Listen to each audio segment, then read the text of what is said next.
Hello everyone, welcome to সুইটিস পং কথা। কেমন আছো তোমরা? আশা করছি সকলেই খুব ভালো আছো এবং সুস্থ আছো। আবার বেশ খানিক দিন পর ভিডিও পোস্ট করছি। আসলে পুজোর সময়টা শরীরটাও ঠিক ভালো ছিল না, গলার অবস্থাটা প্রচুরই খারাপ ছিল।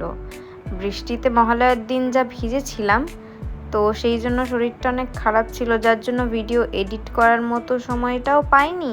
আর ভয়েস ওভার যে দেব, গলার অবস্থা এত খারাপ যে কথাই ঠিক করে বলতে পারছিলাম না। কিন্তু পুজোর সময় মাসিরা এসেছিল বলে বেশ ভালোই এনজয়মেন্টটা করা হয়ে গেছে।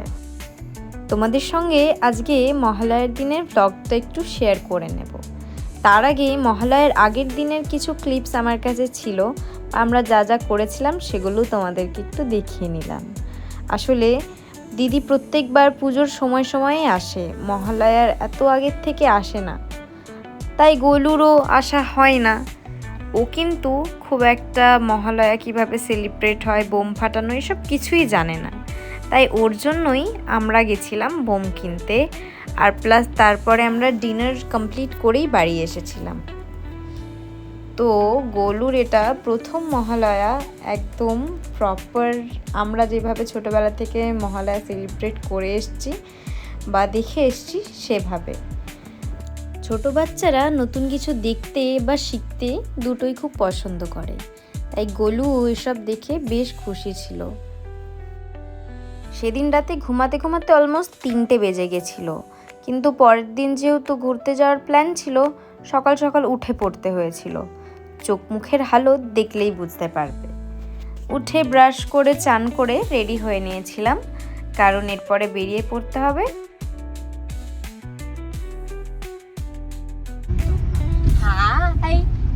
হাই, আমি প্রিয়াদের বাড়ি যাচ্ছি। আর আজকের প্ল্যানটা সাকসেসফুল হয়েছিল একটা কারণেই, কারণ এটা ছিল একদমই সাডেন প্ল্যান।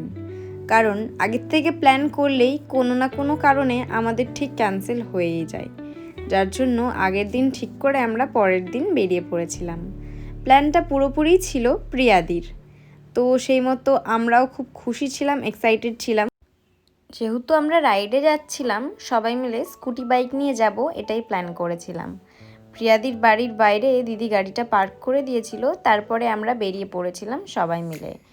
অনেক আনন্দ, অনেক মজা, অনেক হই হুল্লোড় করতে করতে সবাই মিলে যাচ্ছিলাম। তো আমরা কেউই ব্রেকফাস্ট করে যাইনি, যার জন্য প্রথমেই যাচ্ছিলাম আমরা ব্রেকফাস্ট করার জন্য। হেভি কিছু ব্রেকফাস্ট করে নেবো, যাতে লাঞ্চ করতে দেরি হলেও কোনো একটা প্রবলেম না হয়। বামুনারার ওখানে একটা ক্যাফেতে নিয়ে গেছিলো অভিষেক দা আমাদেরকে, তো ওখানে আমরা অর্ডার করেছিলাম চিকেন স্যান্ডউইচ, আর যারা ভেজ তাদের জন্য ভেজ স্যান্ডউইচ।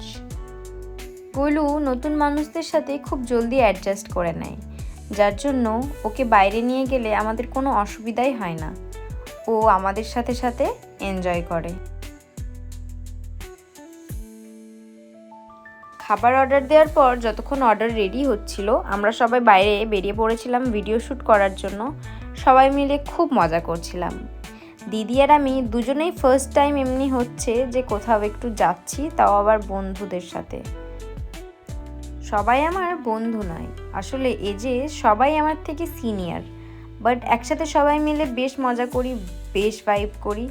ওই বলে না, কিছু কিছু সিনিয়র আছে যাদের সাথে পুরো একদম ফ্রেন্ডসদের মতো ভাই, ওই আর কি। বাইরে ফটো এবং ভিডিও শ্যুট কমপ্লিট করে আমরা ক্যাফের ভিতরে ঢুকে আবার গান চালিয়ে নাচতে শুরু করে দিয়েছিলাম। আর তা করতে করতেই আমাদের অর্ডার চলে এসেছিলো, তাই জন্য টেবিলগুলোকে জয়েন করা হচ্ছিল। আসলে আমাদের গ্রুপের মেম্বার অনেকজন ছিল, তাই জন্য একটা বড় টেবিলের দরকার ছিল, কিন্তু ওখানে সব টেবিলগুলোই ছোটো ছোটো ছিল, তার জন্য সব টেবিলগুলোকে জয়েন করে আমরা একসাথে বসবো বলে রেডি হচ্ছিলাম। আর এই যে এখানে মানালিদি মাসির ডিউটি পালন করছিল, গোলুর হাত ধুয়ে দিচ্ছিল।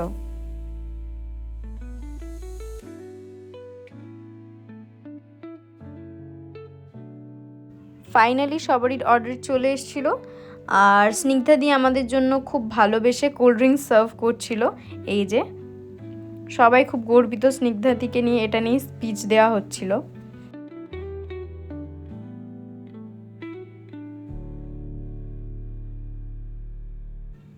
তারপরে অনেক রকম গল্প করতে করতে আমরা আমাদের ব্রেকফাস্ট করছিলাম। গোলু তো সেদিন বেশ খুশি, আনন্দে আত্মহারা, কারণ দিদি ওকে সব দিন বাইরের খাবার দেয় না, কোল্ড ড্রিঙ্কসও অ্যালাউ করে না, কিন্তু সেদিন আর কিছু বলেনি যেহেতু বাইরে বেরিয়েছিলাম। তো আবার আমরা বেরিয়ে পড়ি আমাদের অ্যাডভেঞ্চারের উদ্দেশ্যে। তো চলো তোমাদেরকে বলি আজ আমরা কোথায় যাচ্ছি। আসলে আমরা সেদিন যাচ্ছিলাম বোলপুর। বাইক নিয়ে বেশি দূর গেলে কোমর পিঠের যা হালত হবে সেটা ভেবেই সবাই ভয়ে ছিল, যার জন্য আমাদের কাছে বেস্ট অপশন ছিল বোলপুর, যেটা কাছেও আর সুন্দরও। তো আমরা যেতে যেতে এমনি মস্তি মজা করতে থাকছিলাম এবং আরেক জায়গায় গিয়ে দাঁড়িয়ে পড়েছিলাম ফটোশ্যুট করার জন্য। প্রিয়াদি আর মেঘনাদিকে বেশ কিছুদিন চিনলেও বাকি সবাই আমাদের কাছে একদমই নতুন, কিন্তু সবাই এতটাই জলি এবং এতটাই ভালো, সবাই মজা করতে আমরা বেশ ভালোবাসি, তাই জন্য মনেই হচ্ছিল না যেন ওদেরকে এত কম দিন চিনি। নাচানাচি শেষ হওয়ার পর সবাই মিলে করে নিচ্ছিল একটু টাচ আপ, কারণ ফটোশ্যুট স্টার্ট হবে এরপরে। প্রথমেই প্রিয়াদিকে দিয়ে স্টার্ট করানো হয়েছিল ফটোশ্যুট। প্রিয়াদির শেষ হয়ে যাওয়ার পর তারপরে একে একে সবার ফটোশ্যুট স্টার্ট হয়ে গেছিলো। তারপরে লাস্টে গ্রুপ ফটোজ নিয়ে আমাদের ফটোশ্যুট শেষ হয়ে গেছিলো এবং তারপরে আমরা বেরিয়ে পড়েছিলাম আর অলমোস্ট ইলামবাজার ঢুকে গেছিলাম তখন।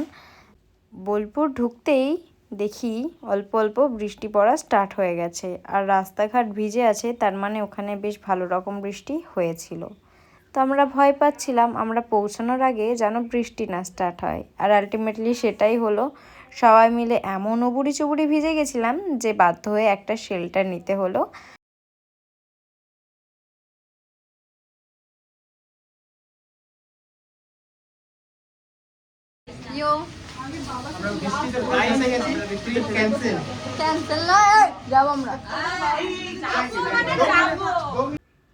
তারপরে সবাই মিলে আমরা ওয়েট করছিলাম যে কখন বৃষ্টিটা একটু থামবে আর আমরা বেরোতে পারবো, কারণ বেশ অনেকটা লেট হয়ে যাচ্ছিল আমাদের। তো ফাইনালি বৃষ্টিটা অনেকটা কমে যায় এবং আমরা আস্তে আস্তে এক এক করে বেরিয়ে পড়ি। তাও রাস্তায় যদি আরেকটু বৃষ্টি পড়ে তার জন্য গোলুকে একটু ঢাকা চাপা দিয়ে নিয়ে যাচ্ছিলাম, যদিও এক দু ফোঁটা বৃষ্টি পড়ছিল, বাট এরপর যদি বেশি বৃষ্টি পড়ে যায় তাহলে আর বেরোতেই পারবো না। ফাইনাল ডেস্টিনেশনে আমরা তারপরে পৌঁছে যাই সোনাঝুরি হাট। এখানে আমাদের কিছু শপিং করার ছিল।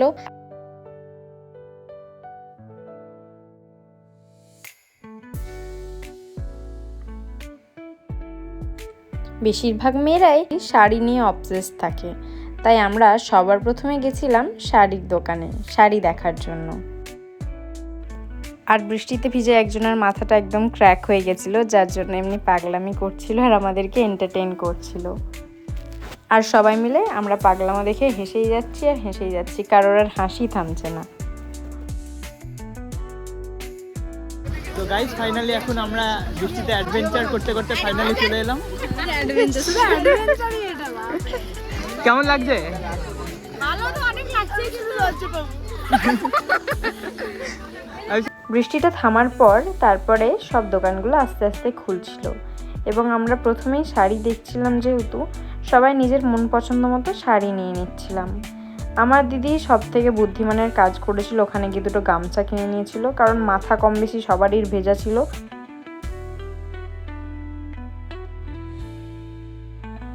চারিদিকটাই যেন খুব কালারফুল ছিল, হাতে বানানো নানান ধরনের কাজ, যেমন কানের মালা এবং বিভিন্ন ধরনের জিনিস ওখানে ছিল। তারপরে আস্তে আস্তে আমরা গোটা সোনাঝুরির হাটটা একটু একটু করে ঘুরে দেখছিলাম। হঠাৎ একটা ইনোভেটিভ জিনিস দেখে আমার মাথায় একটা সিন স্ট্রাইক করে। এই যে এই তলোয়ারটা দেখো তোমরা, এই তলোয়ারটা দেখেই প্রথমে আমার বাহুবলীর একটা সিন মনে পড়ে যায় এবং ওটা অ্যাপ্লাই করার জন্য বা রিক্রিয়েট করার জন্য আমি প্রিয়াদিকে ডেকে নিই এবং সেটাকে রিক্রিয়েট করছিলাম।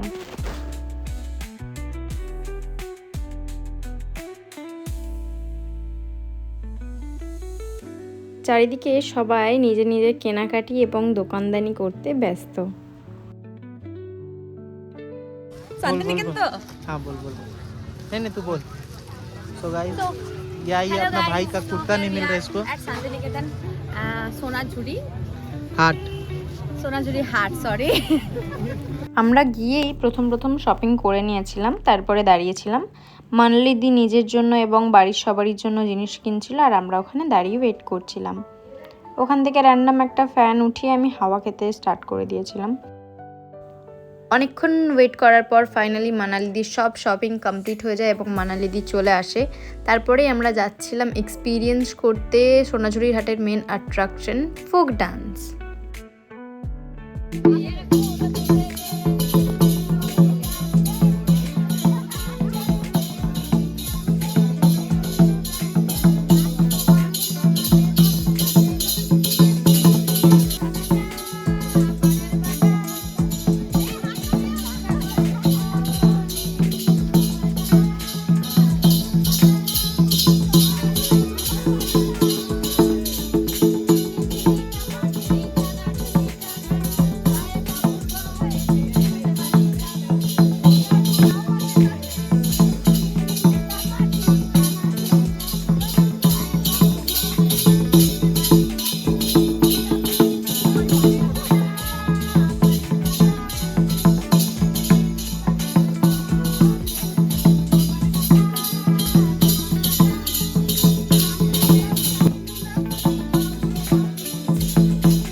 সবাই প্রথমে গিয়েই শপিং শেষ করে নিয়েছিল, তাই লাস্ট ফিনিশিংয়ের শপিংটা আমার দিদিই করছিল।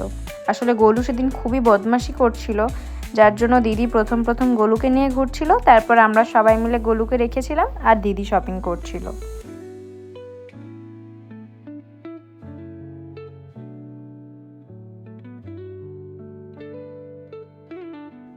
সবার সব রকম শপিং শেষ হওয়ার পর ফাইনালি আমরা বেরিয়ে পড়ছিলাম ওখান থেকে লাঞ্চ করার জন্য। আর অভিষেক দা আমাদেরকে সেদিন একটা হোটেল সাজেস্ট করেছিল যেখানে নাকি ফুড কোয়ালিটি খুব ভালো, বাট আমার প্রাইস অনুযায়ী টেস্ট একটু মানে এভারেজ লেগেছে। খুব ভালো যে সেটা বলবো না, বাট খারাপও নয়। হোটেলটার এই পার্টটা ছিল বেশ অ্যাস্থেটিক।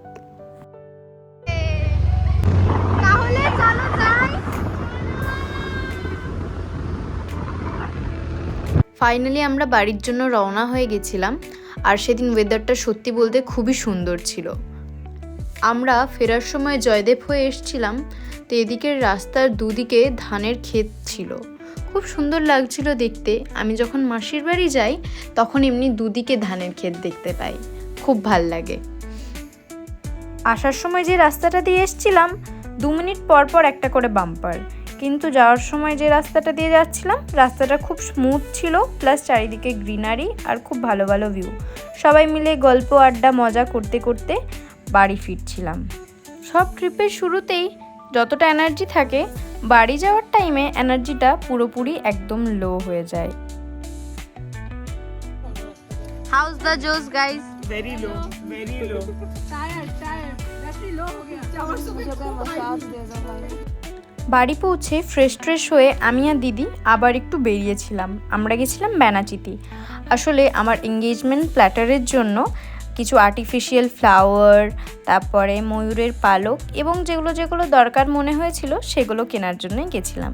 শেষে আমি একটা গ্লুগানও কিনেছিলাম। তো ওখানে আসার পথে দেখলাম একটা ছোট্ট দুর্গা প্রতিমা তৈরি হচ্ছিল, তো সেই ক্লিপটা না নিয়ে পারলাম না। আজকের ভিডিওটা এতটাই, দেখা হচ্ছে নেক্সট কোনো একটা ভিডিওতে। Till then stay happy, healthy and safe. চলো টাটা।